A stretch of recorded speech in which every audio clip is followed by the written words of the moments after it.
ಎಲ್ರಿಗೂ ನಮಸ್ಕಾರ. ಪ್ರೀತಿಯ SSLC ವಿದ್ಯಾರ್ಥಿಗಳೇ, ಇವತ್ತಿನ ತರಗತಿಯಲ್ಲಿ 2024 ಆಗಸ್ಟ್ ಅಂದರೆ ಫೈನಲ್ ಎಕ್ಸಾಮ್ 3 ಇದರ ದ್ವಿತೀಯ ಭಾಷೆ ಕನ್ನಡ ಪ್ರಶ್ನೆ ಪತ್ರಿಕೆ ಹಾಗೂ ಉತ್ತರವನ್ನು ತಿಳಿಸ್ಕೊಡ್ತಾ ಇದ್ದೀನಿ ಇವತ್ತಿನ ವಿಡಿಯೋದಲ್ಲಿ.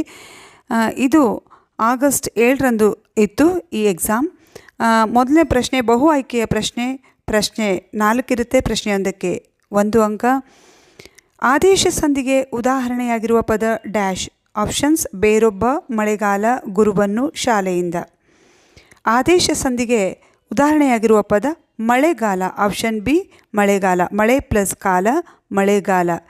ಕತಪಗಳಿಗೆ ಗದಬ ಆದೇಶವಾಗಿ ಬಂದರೆ ಇದನ್ನು ಆದೇಶ ಸಂಧಿ ಅಂತ ಕರೆಯಲ್ಪಡುತ್ತೆ. ಹಾಗೆ ಮುಂದಿನ ಪ್ರಶ್ನೆ, ಸಪ್ತಮಿ ವಿಭಕ್ತಿಯ ಪ್ರತ್ಯಯವಿದು.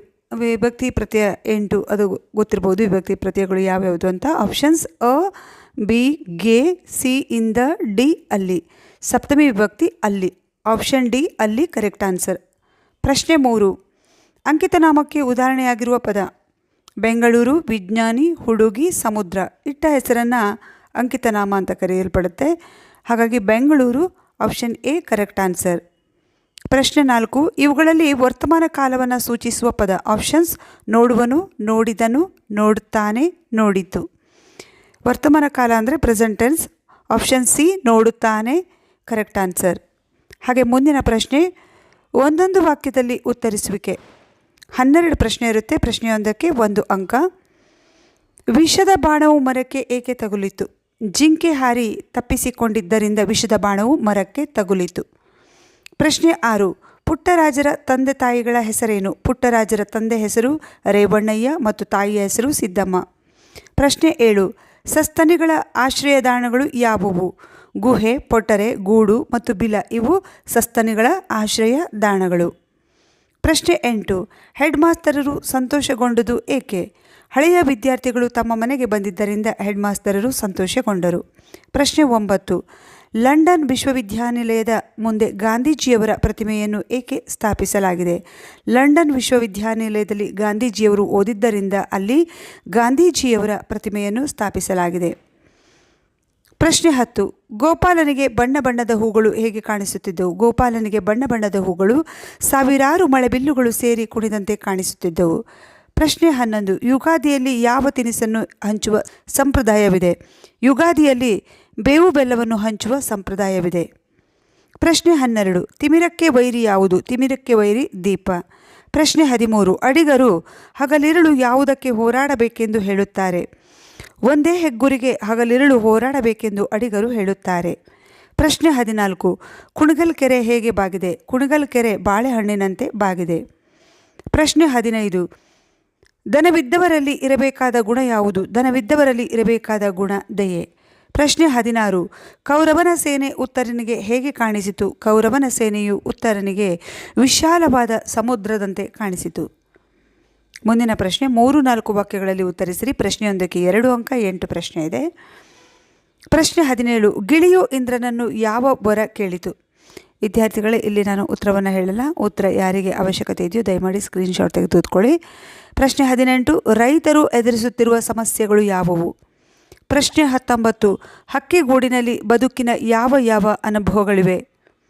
ಪ್ರಶ್ನೆ 20, ಲಂಡನ್ನಲ್ಲಿ ಸಂಭವಿಸಿದ ದುರಂತಗಳ ಬಗ್ಗೆ ಗೈಡ್ ತಿಳಿಸಿದ ವಿಚಾರಗಳೇನು? ಪ್ರಶ್ನೆ 21, ಚೈತ್ರದಲ್ಲಿ ನೆಲಮುಗಿಲ ವಾಲಗ ನಡೆದಂತೆ ಭಾಸವಾಗುತ್ತದೆ ಏಕೆ? ಪ್ರಶ್ನೆ 22, ರೂಪಿದ್ದು ಫಲವೇನು ಗುಣವಿಲ್ಲದನ್ನಕ್ಕ. ಈ ಮಾತಿನ ಅರ್ಥವೈಶಿಷ್ಟ್ಯವನ್ನು ನಿಮ್ಮ ಮಾತುಗಳಲ್ಲಿ ಬರೆಯಿರಿ. ಪ್ರಶ್ನೆ 23, ಕಳ್ಳರ ಗುರು ಪಾಠದಿಂದ ನಾವು ಕಲಿತುಕೊಳ್ಳಬೇಕಾದ ವಿಚಾರಗಳೇನು?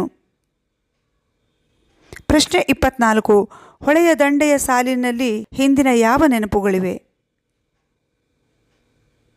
ಮುಂದಿನ ಪ್ರಶ್ನೆ, ಕವಿ ಸಾಹಿತಿಯ ಜನ್ಮಸ್ಥಳ, ಕಾಲ, ಕೃತಿ ಮತ್ತು ಬಿರುದು ಪ್ರಶಸ್ತಿಗಳನ್ನು ಕುರಿತು ವಾಕ್ಯ ರೂಪದಲ್ಲಿ ಬರೆಯಿರಿ. ಕವಿ ಕೃತಿ ಪರಿಚಯ ಇರುತ್ತೆ. ಪ್ರಶ್ನೆಯೊಂದಕ್ಕೆ 3 ಅಂಕ ಇರುತ್ತೆ. ಮೊದಲನೇದಾಗಿ ಡಾಕ್ಟರ್ ಶ್ರೀ ಪಂಡಿತಾರಾಧ್ಯ ಶಿವಾಚಾರ್ಯ ಸ್ವಾಮಿಗಳು. ಹಾಗೆ ಮುಂದಿನ ಪ್ರಶ್ನೆ, ಪದ್ಯದ ಸಾರಾಂಶವನ್ನು ವಾಕ್ಯ ರೂಪದಲ್ಲಿ ಬರೆಯೋದು. ಪ್ರಶ್ನೆಯೊಂದಕ್ಕೆ 3 ಅಂಕ. ಇಲ್ಲಿ ಕೊಟ್ಟಿರ್ತಕ್ಕಂತಹ ಪ್ರಶ್ನೆ ನೋಡಿ, ಪ್ರಶ್ನೆ 26. ಇದಕ್ಕೆ ಸಾರಾಂಶವನ್ನು ಬರೀಬೇಕು. ಪದ್ಯದ ಸಾರಾಂಶವನ್ನು ಬರೆಯುವಾಗ ಮೊದಲನೇದಾಗಿ ಆಯ್ಕೆಯನ್ನು ಬರೀರಿ. ಹಾಗೆ ಪದ್ಯದ ಹಿನ್ನೆಲೆಯ ಕಥೆಯನ್ನು ಸ್ವಲ್ಪ ಬರೆದ್ಬಿಟ್ಟು ನೀವು ಆ ಪ್ಯಾರಾಗ್ರಾಫಿಗೆ ಅನುಗುಣವಾಗುವಂತೆ ಅರ್ಥವನ್ನು ಬರೆಯಿರಿ. ಮುಂದಿನ ಪ್ರಶ್ನೆ, ಅಲಂಕಾರವನ್ನು ಹೆಸರಿಸಿ ಲಕ್ಷಣ ಬರೆದು ಸಮನ್ವಯ ಮಾಡೋದು. ಇದು ಒಂದು ಪ್ರಶ್ನೆ ಇರುತ್ತೆ. ಪ್ರಶ್ನೆಯೊಂದಕ್ಕೆ 3 ಅಂಕ. ಅಲಂಕಾರದ ಹೆಸರನ್ನು ಬರೆದ್ರೆ 1 ಅಂಕ, ಅದಕ್ಕಿರ್ತಕ್ಕಂತಹ ಲಕ್ಷಣ ಬರೆದ್ರೆ 1 ಅಂಕ, ಹಾಗೆ ಸಮನ್ವಯಗೊಳಿಸಿದ್ರೆ 1 ಅಂಕ. ಕುಣಿಗಲ್ ಕೆರೆ ನಿಂಬೆಹಣ್ಣಿನಂತೆ ತುಂಬಿದೆ. ಇದು ಉಪಮಾಲಂಕಾರ, ಯಾಕೆಂದರೆ ಅಂತೆ ಅಂತಕ್ಕಂಥ ಉಪವಾಚಕ ಇದೆ. ಉತ್ತರ ಇಲ್ಲೇ ಇದೆ ವಿದ್ಯಾರ್ಥಿಗಳೇ, ನೀವು ನೋಡ್ಕೊಳ್ಳಿ. ಹಾಗೆ ಮುಂದಿನ ಪ್ರಶ್ನೆ, ಗಾದೆಯನ್ನು ವಿಸ್ತರಿಸಿ ಬರೆಯೋದು. ಗಾದೆಯೊಂದಕ್ಕೆ 3 ಅಂಕ ಇದೆ. 2 ಗಾದೆ ಮಾತಿದೆ. ತುಂಬಿದ ಕೊಡ ತುಳುಕುವುದಿಲ್ಲ, ಮಾತು ಬೆಳ್ಳಿ ಮೌನ ಬಂಗಾರ. ಇಲ್ಲಿ ತುಂಬಿದ ಕೊಡ ತುಳುಕುವುದಿಲ್ಲ ಈ ಗಾದೆ ಮಾತನ್ನು ನಾನು ಹಾಕಿಲ್ಲ. ನನ್ನ ಚಾನಲ್ನಲ್ಲಿ ಮಾತು ಬೆಳ್ಳಿ ಮೌನ ಬಂಗಾರ ಈ ಗಾದೆ ಮಾತು ಇದೆ. ಮುಂದಿನ ಪ್ರಶ್ನೆ, ಸಂದರ್ಭವನ್ನು ಸ್ವಾರಸ್ಯದೊಂದಿಗೆ ಬರೆಯೋದು. ಪ್ರಶ್ನೆಯೊಂದಕ್ಕೆ 3 ಅಂಕ, 5 ಪ್ರಶ್ನೆಗಳಿರ್ತವೆ. ಪ್ರಶ್ನೆ 29, ಅವನು ಬಂದರೆ ಕರೆದುಕೊಂಡು ಹೋಗು ತಾಯಿ. ಹಾಗೆ ಉತ್ತರವನ್ನು ಸ್ಕ್ರೀನ್ಶಾಟ್ ತೆಗೆದು ಓದ್ಕೊಳ್ಳಿ ವಿದ್ಯಾರ್ಥಿಗಳೇ. ಪ್ರಶ್ನೆ 30, ಭಗವಂತ ನಿಮಗೆ ಜೀವನ ಎನ್ನುವ ಕಾಫಿ ಕೊಟ್ಟಿದ್ದಾನೆ. ಇದು ಗುರುರಾಜ್ ಕರ್ಜ್ಗಿಯವರು ಬರೆದಿರತಕ್ಕಂತಹ ಕಾಫಿ ಕಪ್ಪು ಅಂತಕ್ಕಂತಹ ಪಾಠದಿಂದ ಬಂದಿರತಕ್ಕಂತಹ ಪ್ರಶ್ನೆಯಾಗಿದೆ ವಿದ್ಯಾರ್ಥಿಗಳೇ. ಹಾಗೆ ಮುಂದಿನ ಪ್ರಶ್ನೆ 31, ಆ ಗೋಪಾಲ ಕೊಡಬೇಕು ನಾವು ಉಣಬೇಕು. ಈ ವಾಕ್ಯವನ್ನು ಕುವೆಂಪು ಅವರು ಬರೆದಿರತಕ್ಕಂತಹ ನನ್ನ ಗೋಪಾಲ ಗದ್ಯಪಾಠದಿಂದ ಬಂದಿರತಕ್ಕಂತಹ ಪ್ರಶ್ನೆಯಾಗಿದೆ. ಹಾಗೆ ಮುಂದಿನ ಪ್ರಶ್ನೆ 32, ಶಾಂತಿಯಲ್ಲಿ ಬದುಕಿನಿ ಕರ್ತವ್ಯವನ್ನು ಮುಗಿಸು. ಇದು CP ಕೃಷ್ಣಕುಮಾರ್ ಅವರು ರಚಿಸಿರ್ತಕ್ಕಂತಹ ಸದ್ದು ಮಾಡದಿರು ಅಂತಕ್ಕಂತಹ ಪದ್ಯದಿಂದ ಬಂದಿರತಕ್ಕಂತಹ ಪ್ರಶ್ನೆ.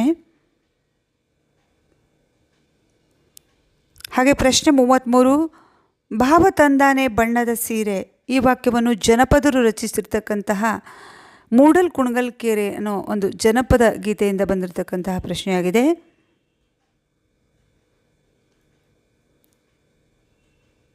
ಹಾಗೆ ಮುಂದಿನ ಪ್ರಶ್ನೆ, ಪದ್ಯ ಭಾಗ ಪೂರ್ಣಗೊಳಿಸಿ ಬರೆಯೋದು. ಪ್ರಶ್ನೆಯೊಂದಕ್ಕೆ 4 ಅಂಕ. ಇದನ್ನು ಬರೆಯುವಾಗ ಮೇಲ್ಗಡೆ ಪದ್ಯದ ಹೆಸರನ್ನು ಬರೀರಿ, ಕವಿಯ ಹೆಸರನ್ನು ಬರೀರಿ, ಯಾರು ಬರೆದಿದ್ದಾರೆ ಅಂತಕ್ಕಂತಹ ಕವಿಯ ಹೆಸರನ್ನು ಬರೀಬೇಕು. 2 ಪದ್ಯದ ಪ್ಯಾರಾಗ್ರಾಫ್ ಇದೆ, ಯಾವುದಾದ್ರೂ ಒಂದು ಪದ್ಯದ ಪ್ಯಾರಾಗ್ರಾಫನ್ನು ಬರೀಬೇಕಾಗತ್ತೆ. ಹಾಗೆ ಮುಂದಿನ ಪ್ರಶ್ನೆ, 8-10 ವಾಕ್ಯಗಳಲ್ಲಿ ಉತ್ತರಿಸುವುದು. ಪ್ರಶ್ನೆಯೊಂದಕ್ಕೆ 4 ಅಂಕ. ಒಂದು ಪ್ರಶ್ನೆಯಲ್ಲಿ 2 ಪ್ರಶ್ನೆಗಳಿವೆ, ಅಂದರೆ ಪ್ರಶ್ನೆ 35ರಲ್ಲಿ ಇಲ್ಲಿ 2 ಪ್ರಶ್ನೆ ಇದೆ. ಯಾವುದಾದ್ರೂ ಒಂದು ಪ್ರಶ್ನೆಗೆ ಉತ್ತರವನ್ನು ಬರೀಬೇಕು. ಅರ್ಜುನ ಮತ್ತು ಉತ್ತರ ಇವರ ಸಂಭಾಷಣೆಯ ಸ್ವಾರಸ್ಯವನ್ನು ನಿಮ್ಮ ಮಾತುಗಳಲ್ಲಿ ಬರೆಯಿರಿ. ಹಾಗೆ ಅರ್ಜುನ ಮತ್ತು ಉತ್ತರನ ಗುಣ ಸ್ವಭಾವಗಳ ವ್ಯತ್ಯಾಸಗಳನ್ನು ನೀವು ಮೆಚ್ಚುವ ಅಂಶಗಳೊಂದಿಗೆ ವಿವರಿಸಿರಿ. ಇಲ್ಲಿ 2 ಪ್ರಶ್ನೆ ಇದೆ, ಯಾವುದಾದ್ರೂ ಒಂದು ಪ್ರಶ್ನೆಗೆ ಉತ್ತರವನ್ನು ನೀವು ಬರೀಬೇಕಾಗುತ್ತೆ.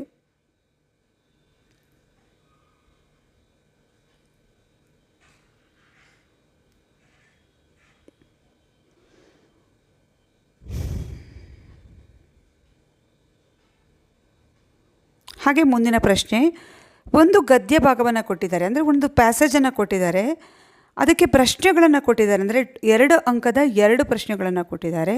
ನೀವು ಅದಕ್ಕೆ ಈ ಪ್ಯಾಸೇಜನ್ನು ಓದಿಕೊಂಡು ನೀವು ಅದಕ್ಕೆ ಇರ್ತಕ್ಕಂಥ ಸರಿಯಾದ ಉತ್ತರವನ್ನು ಬರೀಬೇಕಾಗುತ್ತೆ.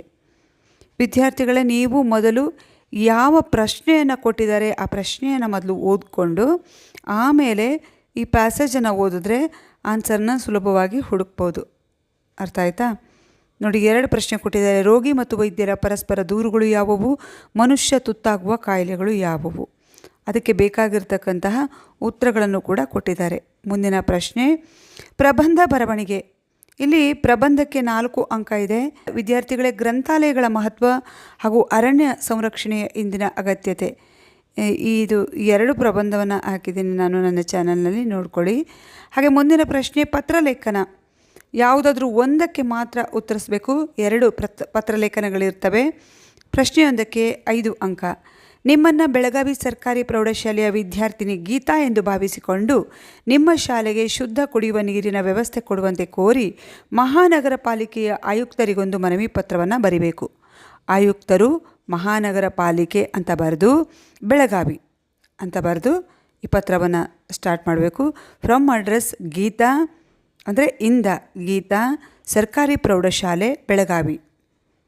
ಏನು ವಿಷಯ ಅಂದರೆ ನಮ್ಮ ಶಾಲೆಗೆ ಶುದ್ಧ ಕುಡಿಯುವ ನೀರಿನ ವ್ಯವಸ್ಥೆ ಮಾಡಬೇಕು ಅಂತ ಕೋರಿ ಒಂದು ಅರ್ಜಿಯನ್ನು ಬರೀಬೇಕು. ಹಾಗೆ ಮುಂದಿನ ಪ್ರಶ್ನೆ, ನಿಮ್ಮನ್ನು ಕೋಲಾರದ ಸರ್ಕಾರಿ ಪ್ರೌಢಶಾಲೆ ವಿದ್ಯಾರ್ಥಿ ರಮೇಶ್ ಎಂದು ಭಾವಿಸಿಕೊಂಡು ನಿಮ್ಮ ಶಾಲೆಯಲ್ಲಿ ಆಚರಿಸಿದ ಗಣರಾಜ್ಯೋತ್ಸವ ಕಾರ್ಯಕ್ರಮದ ವಿವರಗಳನ್ನು ತಿಳಿಸಿ ಬಳ್ಳಾರಿ ವಿದ್ಯಾನಗರ ಬಡಾವಣೆಯ ನಿವಾಸಿಯಾದ ಕಮಲಾಕರ್ ಎಂಬ ಗೆಳೆಯನಿಗೆ ಪತ್ರವನ್ನು ಬರೀಬೇಕು. ಇಲ್ಲಿ ಗೆಳೆಯ ಯಾರಾಗ್ತಾನೆ? ಕಮಲಾಕರ್, ವಿದ್ಯಾನಗರ ಬಡಾವಣೆ, ಬಳ್ಳಾರಿ. ಹಾಗೆ ನೀವು ಬರೀತಕ್ಕಂಥವ್ರು ಯಾರು? ರಮೇಶ್, ಸರ್ಕಾರಿ ಪ್ರೌಢಶಾಲೆ, ಕೋಲಾರ.